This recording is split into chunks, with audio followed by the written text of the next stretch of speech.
우리 오늘 함께 말씀 나누겠습니다. 말씀은 출애굽기 20장 1절에서 3절 말씀입니다.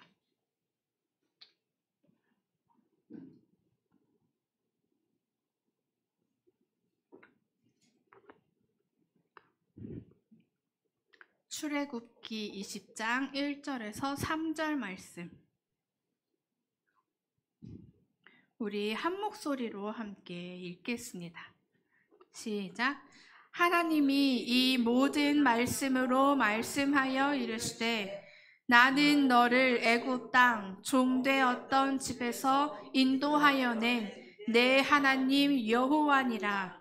너는 나 외에는 다른 신들을 내게 두지 말라. 아멘. 오늘 함께 읽은 말씀은요, 십계명의 제1계명에 해당되는 말씀입니다.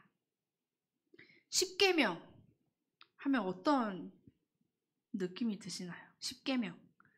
저는 유치원 다닐 때부터 이 십계명을 달달달 외워야만 했습니다. 외워야만 했어요. 저희 아버지께서 원칙주의자의 융통성 없으면 이런 걸 굉장히 철저하게 생각하시는 분이셨기 때문에 이 십계명을 유치원 때부터 달달달 외워야 했습니다. 그리고 저한테 이 십계명은요, 사실 십계명 들으면 심장이 벌써 벌렁벌렁거려요. 왜냐면 이걸 내가 다 외웠나? 내가 다 지키고 있나? 검사받을 것 같아서. 검사받고 확인받아야 할 것 같아서요. 근데 이 십계명은요, 말 그대로 10가지의 계명입니다.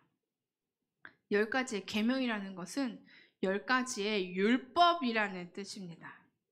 그런데 오늘 읽은 말씀은요, 오늘 읽은 말씀 중에 십계명이라는 단어가 나오나요?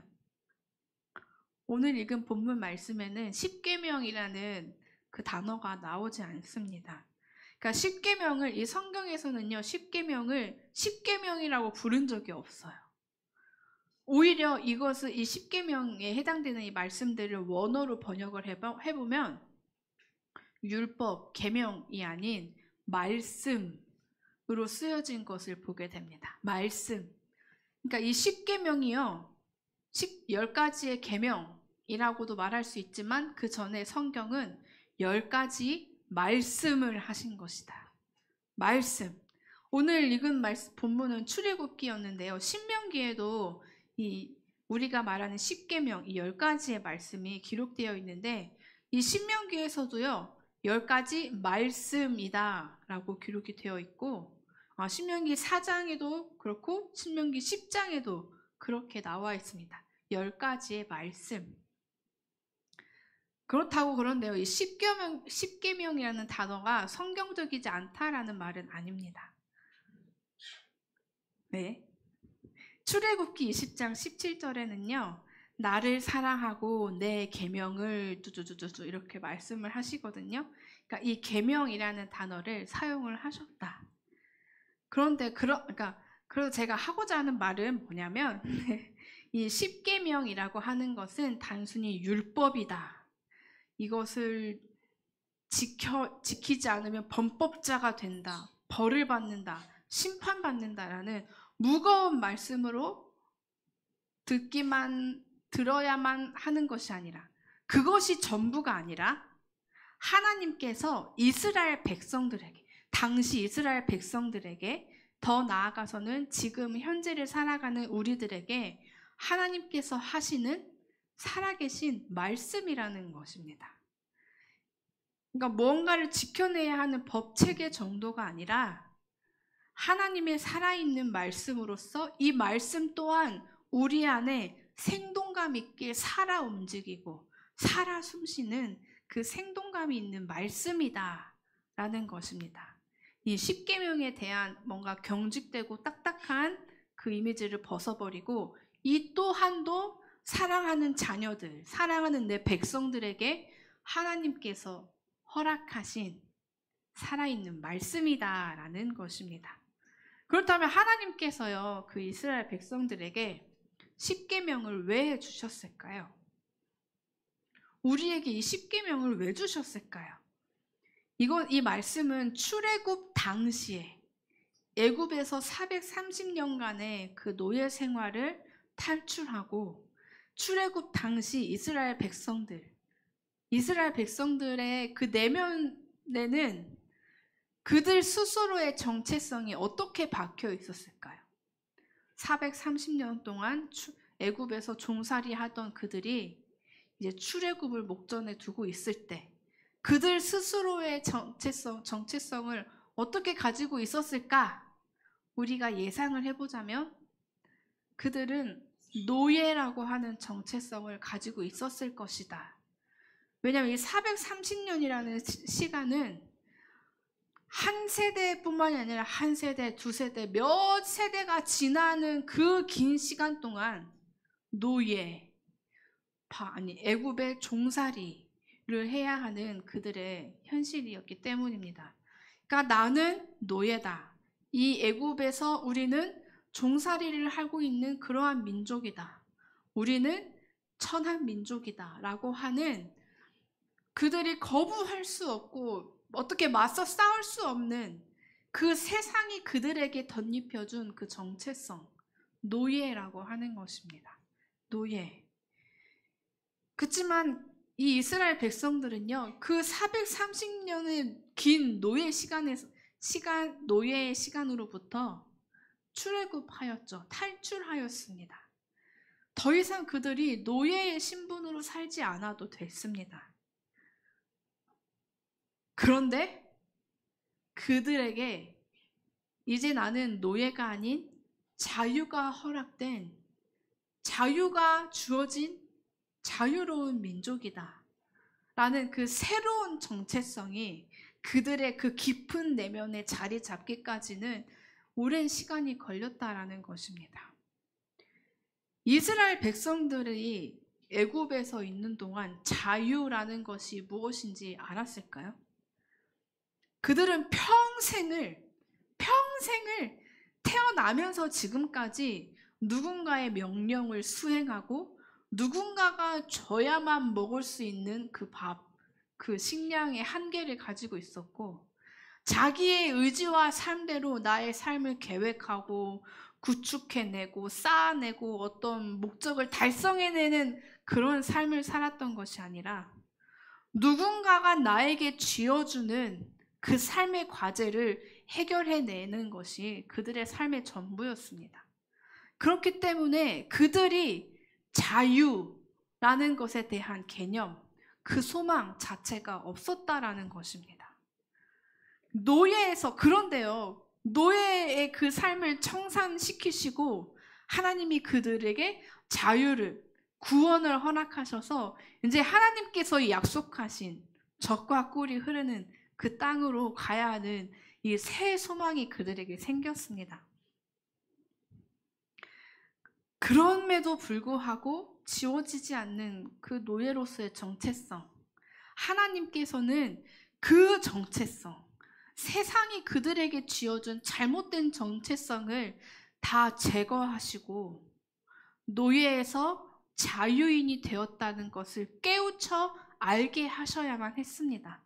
하나님께서 그들에게 허락하신 은혜입니다. 너희는 더 이상 종노릇하는 자가 아니라 내가 허락한 자유를 얻은 사람들이다 라는 것을 깨우쳐 주셔야만 했습니다. 이 출애굽기 14장에서는요 이스라엘 백성들이 어떤 여정을 지나왔냐면 14장에서는 이스라엘 백성들이 출애굽을 합니다. 그리고 15장에는 출애굽한 것에 대한 하나님을 향한 찬양이 나옵니다. 찬양. 그리고 16장에서는 그들이 만나와 메추라기를 얻는 은혜의 내용이 나오고요. 17장은 르비딤 사건과 아말렉 전투, 18장은 장인 이드로의 방문, 그리고 19장에 이르러서 지금 10가지 말씀, 10계명을 받는 시내산에 이르게 된 것입니다. 그런데요, 출애굽에서부터 가나안까지 가기 그 전 시내산에서 이 시내산까지 오는 그 거리에서도요, 이스라엘 백성들은 하나님 앞에 자유를 허락하신 하나님께 감사해도 모자랄 그때에 하나님께 반복된 불평들을 쏟아놓습니다. 어떤 불평을 내놓냐? 고기가 없다. 내가 먹을 고기가 없다. 고기가 먹고 싶습니다. 물이 없습니다. 우리가 마실 물이 없습니다. 그리고 그럴 거면, 이렇게 먹을 고기가 없고 물이 없을 거면 차라리 애굽으로 돌아가겠습니다. 다시 애굽으로 가서 생각하기를 포기하고 노예로서 명령받는 삶을 사는 것이 훨씬 낫겠습니다. 라는 이 참 경거망동한 그 말을 하나님께 올려드립니다. 다시 애굽으로 가서 생각하기를 포기하고 노예로서 명령만 받아 살게 된다면 이 힘들고 고되더라도 먹고 사는 문제는 해결되지 않겠습니까? 라는 참 버릇없는 배은망덕한 말을 하나님께 쏟아냅니다. 그러니까 출애굽하여 자유민이 되었더니 먹는 것도 걱정해야 되고 마실 걱정, 안전에 대한 걱정도 해야만 했습니다. 노예로서 살 때는요, 누가 주면 먹는 거예요. 나에게 밥을 주는 대상이 있었던 거예요.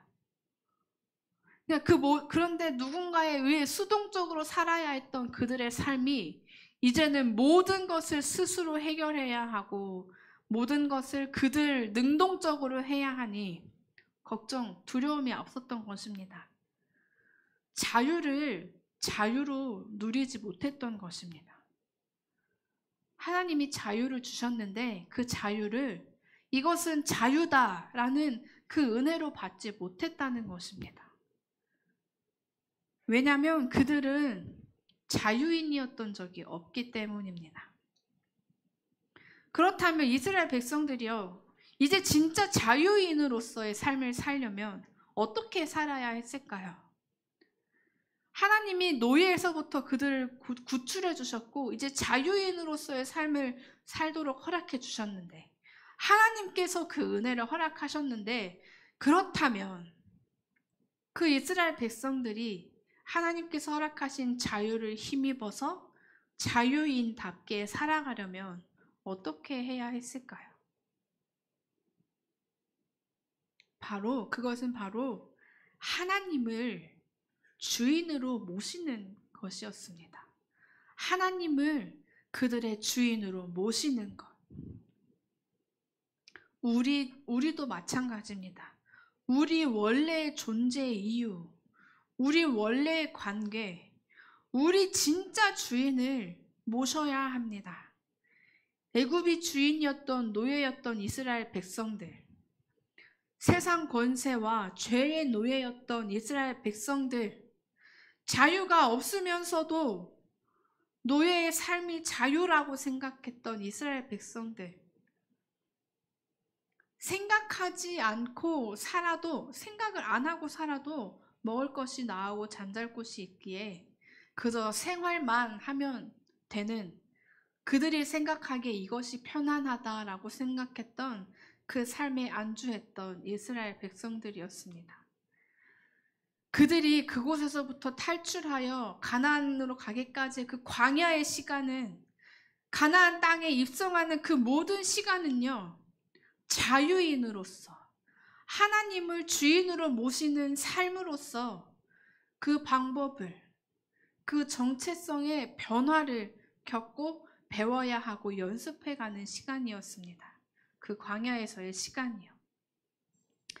그렇다면 이 가나안 땅으로 들어가기 전에 하나님께서 그들에게 허락하셨던 십계명, 이 말씀은요, 무엇이냐면 그들이 자유인으로서 하나님을 주인으로 모시기 위해 지켜야 하는 10가지의 지침서였습니다. 하나님의 말씀이면서 계명이기도 합니다. 즉 이 10가지 말씀은요, 우리에게 진짜 자유를 주시기 위한 하나님의 사랑의 마음이 담긴 말씀이라는 것입니다. 이 10가지 계명은요, 하나님과 나와의 이 관계를 약속하도록 지켜주는 말씀이라는 것입니다. 이 제1계명, 오늘 말씀 제목입니다. 오늘 말씀 제목, 너는 나 외에는 다른 신들을 내게 두지 말라. 이 첫 번째 계명, 이 첫 번째 계명을 주신 이유는 무엇이냐면, 첫 번째 이유는요, 이 계명을 지키지 않으면 하나님과 우리의 관계가 깨지게 된다는 것입니다. 하나님 앞에서 우리가 다른 신을 두고 섬기게 되면 우리는 하나님과의 관계가 깨지게 됩니다. 특히 1계명에서 다른 신을 두지 말라 말씀하신 것은 하나님께서 우상 숭배하지 말아라 라고 하는 그 말씀을 허락하셨는데, 우상 숭배하지 말라고 명하신 그 어떤 말씀보다 큰 말씀입니다. 이 오늘 본문 말씀이 아닌 다른 말씀에 등장하는 우상 숭배에 관한 말씀에는요, 제사하지 말아라, 다른 신의 이름을 부르지 말아라, 절하지 마라, 따르지 말아라 라고 하나님께서 구체적인 행동을 금지하시는 말씀을 하셨습니다. 그런데 오늘 말씀은요, 내게 두지 말아라, 다른 신들을 너에게 두지 말아라. 무슨 뜻이냐면 다른 신을 섬기는 모든 행위뿐만이 아니라 우리의 마음 상태까지도 포함하시는 말씀입니다. 우리의 행위로, 우리의 행실로 다른 신을 섬기는 것, 그것만 말씀하시는 것이 아니라 우리의 마음, 오늘 우리의 중심이 어디를 향해 있는가? 지금 이 시간 나의 중심이 어디에 있는가? 내 중심에 하나님이 계셔야 하는데, 하나님이 주인 되시는 우리의 중심이 되어야 하는데, 하나님이 아닌 다른 많은 것들이 너무너무 많이 우리의 중심을 갉아먹고 있다는 것입니다. 신명기 6장에는 이렇게 말씀하십니다. 이스라엘아, 들어라, 들어라. 우리 하나님 여호와는 오직 유일한 여호와시니 너는 마음을 다하고 뜻을 다하고 힘을 다하여 내 하나님 여호와를 사랑하라. 여호와를 사랑하라. 우리 하나님 여호와는 오직 유일한 여호와시다. 우리의 중심에, 우리의 마음에, 우리의 행동과 하루의 수고와 고생, 그 이유 어딘가에 내가 우상 삼고 있는 내 마음에 하나님보다 더 섬기고 더 사랑하며 더 많이 생각하고 더 많이 함께하는 그 모든 것들을 존재하지도 않게 해라. 하나님으로 가득 차 있어라 라는 말씀입니다. 아까 방금 읽은 신명기 말씀에서 너는 마음을 다하고 뜻을 다하고 힘을 다하여 내 하나님을 사랑하라, 사랑해라 라고 명령하시고 우리에게 요구하실 때는요, 아무것도 없는 그 비어있는 마음에서, 비어있는 무라는 존재에서부터 하나님을 사랑하라 라고 하신 것이 절대 아닌 것을 아실 것입니다. 하나님과 우리 사이에 들어맞는 그 사랑은요, 늘 언제나 하나님이 먼저셨습니다. 우리의 사랑의 모든 근원과 시작은요, 우리를 향한, 죄인을 향한, 이 세상을 향한 하나님의 사랑으로부터 시작이 됩니다.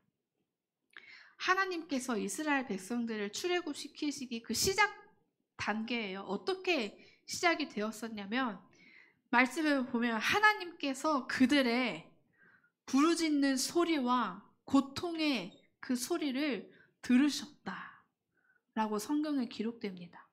하나님께서 그들의 고통과 부르짖음을 보고 들으시고 그들을 구출하겠다라고 결단하십니다.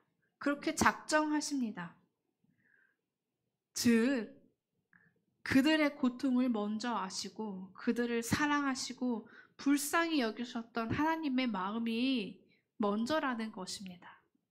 하나님께서 이스라엘 백성들에게 너는 마음을 다하고 뜻을 다하고 힘을 다하여 하나님을 사랑해라 라고 하는 것은 너희가 이미 그 사랑을 받았으니 그 사랑에 힘입어서 너희의 모든 것을 다해 하나님을 사랑하라. 하나님과 너희 사이에 그 어떠한 우상도 세워놓지 말고 너희의 전심을 다해 중심을 다해 하나님을 사랑해라 라고 하시는 말씀입니다. 나 외에 다른 신들을 내게 두지 말아라 라는 것은 하나님의 일방적인 말씀이 아닙니다. 일방적이고 강압적이고 불합리한 하나님의 명령과 말씀이 아니라 이미 그들을 사랑으로 지키시고 보호하시고 지금 그곳까지 인도하신 그 하나님의 사랑을 이미 충만히 받은 그들에게 허락하신 말씀입니다. 제1계명을 허락하신 첫 번째 이유, 하나님과 그들의 그 사랑의 관계가 깨지지 않게 하시기 위해 하나님의 사랑하심과 불쌍히 여기심이 있어야만 그들에게 자유가 허락되어지고 그들의 썩어져가는 정체성이 회복되어지고 자유가 없는 삶을 살았던 그들에게 진정한 자유가 허락되어지는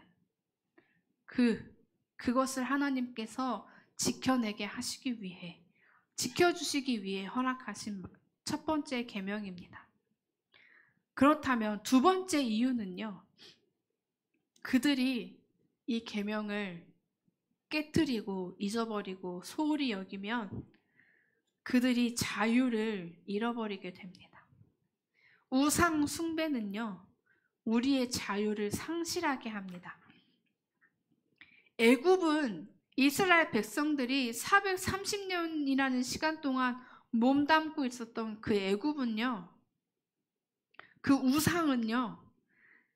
그 세상은요.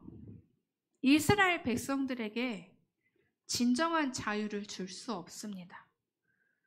그저 노예로 살아가게 할 뿐입니다. 자유를 상실한 사람으로 살아가게 만들 뿐입니다.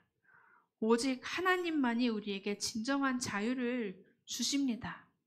그런데 이스라엘 백성들이 그 진정한 자유를 허락하신 하나님의 은혜를 저버리고 우상 숭배를 한다는 것은 하나님 더 이상 이 자유는 저희에게 필요 없습니다. 다시 가져가십시오. 하는 그러한 행위였습니다. 돈을 한번 예로 들어볼까요? 이런 말을 혹시 들어본 적 있으실지 모르겠어요. 젊을 때는 돈이 없고 돈이 있으니 건강과 젊음이 없다. 혹시 젊을 때 돈이 있으죠? 젊은데 돈은 없는데 젊을 때는 돈이 없고 돈이 있으니 건강과 젊음이 없다. 이게 무슨 말일까요? 무슨 말일까요? 돈이라고 하는 것은 우리에게 매우 중요한 것이죠. 이 현대 사회는요, 이 돈을 단순히 어떤 물질을 주고 팔고 교환의 수단을 넘어서 그 이상의 가치를 가지고 있습니다. 돈이 있어야 가정을 지킵니다. 그리고 그러려면 가정을 위해서 돈을 벌어야겠죠. 돈을 벌기 위해 가정에서 보내는 시간이 줄어듭니다. 그리고 노후를 위해 또 돈을 막 벌고 모읍니다. 그런데 돈을 벌기 위해 건강을 잃어버립니다. 돈이 우리의 사랑을, 우리의 가정을, 나라는 사람을 지키기 위한 수단이 되었는데 그 수단이 목적을 앞서는 결과에 이르게 하기도 합니다. 돈을 벌기 위해 돈에 집착하다 보면 언젠가 내가 돈의 노예가 되고 있는 게 아닌가라고 하는 회의감을 들게 하는 대상이라는 것입니다. 이 돈을 버는 이유가요, 우리의 삶을 영위하기 위한 수단일 뿐이지 그 돈 자체가 목적이 되어서는 안 된다는 것입니다. 하나님께서는 이스라엘 백성들과 사랑의 관계를 맺고 그들을 자유하게 하시고자 우상 숭배를 금지하셨습니다. 그럼에도 이스라엘 백성들이요, 이 우상 숭배를 끊어내지 못했어요. 완전히 끊어내지 못했습니다. 모세가 그 산 위에 올라가서 하나님의 말씀을 받고 하나님과 만나는 그 순간 이스라엘 백성들이 그 산 밑에서 금송아지를 만들죠. 끊어내지 못한 것입니다. 그들이 삶에서 그냥 너무 거리낌 없이 받아들이고 보고 듣고 경험했던 그 우상에 대한 그 악한 습성을 그들 스스로 완전히 끊어내지 못했습니다. 습관, 노예의 습관, 죄의 종으로 살았던 그 삶의 습관, 그거 때문이었습니다. 자신의 자유를 반납하고 우상에게 자신의 자유를 내어주어야만 그들이 편해질 것이다 라고 생각했던 어리석은 그들의 믿음이었습니다. 우상 앞이 아닌, 돈 앞이 아닌, 건강 앞이 아닌, 우리 자녀들의 성공 앞이 아닌, 우리의 승진과 우리의 어떠한 성과와 결과물이 아닌 하나님 안에서 우리에게는 참된 자유가 주어집니다. 하나님 안에서요. 하나님 안에서만 자유가 주어지는데 어떠한 자유이냐? 그 하나님 안에서 죄와 싸울 힘을 얻습니다. 우상을 끊어낼 그 힘을 하나님 안에서 얻습니다. 우리는요, 하나님의 은혜로 죄의 사슬에서부터 벗어난 사람들입니다. 그 죄로부터 자유를 얻은 사람들입니다. 그럼에도 우리 안에 아직 다 해결되지 않은 그 옛사람의 본성, 죄를 좋아하는 그 경향성이 아직 우리 안에 남아 있습니다. 그 장애물 앞에, 죄된 습성 앞에 넘어지고 그것을 따라 사는 것은 하나님께서 허락하신 그 자유를 걷어차고 다시 그 죄에 종된 그 사슬에 묶이려고 하는 노예의 습관, 그 습관을 다시 반복하는 것입니다. 이스라엘 백성도 그러하였습니다. 그런데 그들이 멍청했기 때문에 그렇게 우상 숭배를 했던 것일까요? 그들도 그랬겠지만 우리도요, 우리는 언제나 이성이라고 하는 것을 가지고 합리적인 것을 쫓으며 살아갑니다. 이것이 나에게 합리적인가? 효율적인가? 나에게 이익이 있는가? 유익이 있는가? 따지면서 살아갑니다. 하나님 말씀 앞에서 우리는 생각이라고 하는 것을, 믿음이라고 하는 그것을 가지고 말씀을 읽습니다. 그럼에도 불구하고 그러면 안 된다는 것을 알면서도요, 죄를 지으며 살아갑니다. 그런데요, 그 죄를 지으면서 살아가는 죄의 종된 정체성에서부터 벗어날 수 있는 단 한 가지 방법은 그 무엇이 아닌, 우상이 아닌 하나님을 사랑하는 것입니다.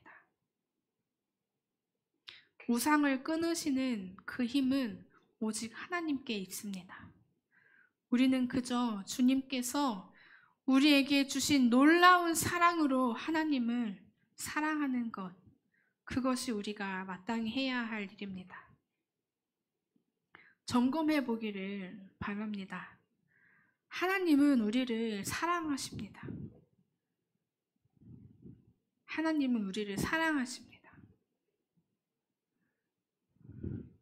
하나님께서, 우리를 사랑하시는 그 하나님께서 너는 내 앞에서 다른 우상을 너에게 두지 말라 이렇게 말씀하실 때, 그 말씀이 들려올 때 우리는 돌아서야 합니다.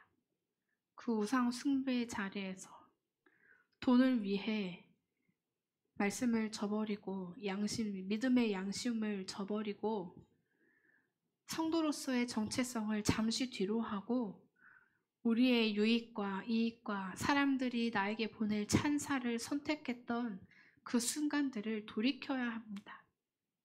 우상 숭배를 하지 말라고 하는 것은 하나님께서 사랑하시는 자녀에게 우상 숭배를 하지 말아라 라고 그 말씀을 권유하시는 것이 아니라 명령하신 것입니다.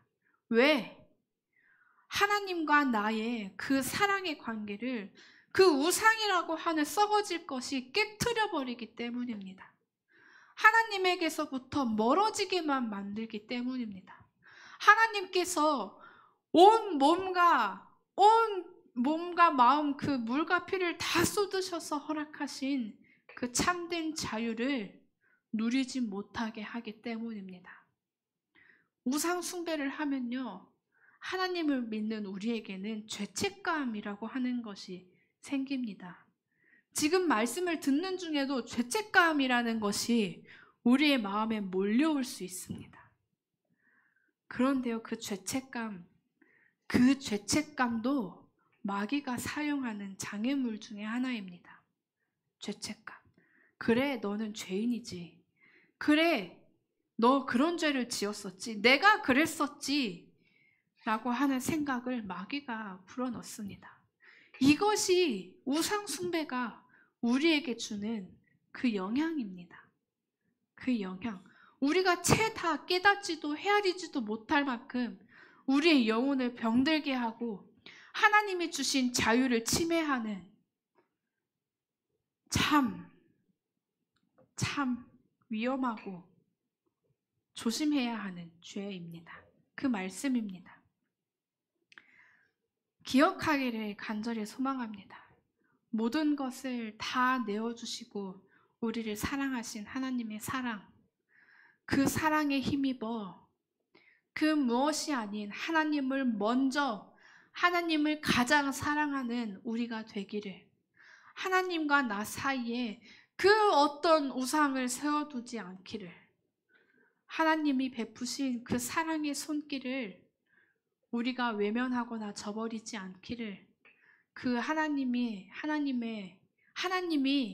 우리의 뒷모습을 보고만 서 있지 않도록 우리가 전심을 다해 하나님을 사랑하고 우리의 생각과 마음 그 중심에 그 어떤 우상을 세우지 않기를 간절히 소망합니다. 하나님과의 사랑의 관계가 다시 회복되어져서 그 사랑의 그 교제를 나누는 저희가 되기를 간절히 소망합니다. 기도하겠습니다. 살아계신 하나님, 우리에게 늘 먼저 찾아오시고 우리에게 구원을 허락하시고 그 구원의 약속을 이루어 가시는 그 하나님을 찬양합니다. 하나님께서 허락하신 그 한 말씀 한 말씀을 우리의 가슴에 새기고 우리의 삶에 새기기를 원합니다. 하나님, 살아계신 말씀으로 우리를 다스려 주시옵시고 그 말씀 앞에 우리가 날마다 성실하게 정직하게 서 있게 하여 주시옵소서. 하나님, 우리 하루의 이유가 되고 우리 하루를 바삐 살아가게 하는, 움직이게 하는 그 가장 큰 이유와 가장 큰 힘의 근원에 하나님의 계심을 잊지 않게 하여 주시옵소서. 하나님, 우리 일회교회가 세상의 모든 가치관과 말들과 그 어떤 흐름에도 불구하고 살아계신 오직 유일하신 한 분 하나님만을 섬기며 찬양하게 하여 주옵시고 그 살아계신 하나님을 증거하고 그 하나님의 말씀을 나타내는 그러한 도구로 하나님께 귀히 사용받게 하여 주시옵소서. 하나님, 우리의 모든 시간을 살피시고 인도하시며 지키시는 그 하나님을 찬양합니다. 감사하며 살아계신 예수님의 이름으로 기도합니다. 아멘. 하늘에 계신 우리 아버지여, 이름이 거룩히 여김을 받으시오며 나라가 임하시오며 뜻이 하늘에서 이루어진 것 같이 땅에서도 이루어지이다. 오늘날 우리에게 일용할 양식을 주시옵고 우리가 우리에게 죄 지은 자를 사하여 준 것 같이 우리 죄를 사하여 주시옵고 우리를 시험에 들게 하지 마시옵고 다만 악에서 구하시옵소서. 나라와 권세와 영광이 아버지께 영원히 있사옵나이다. 아멘.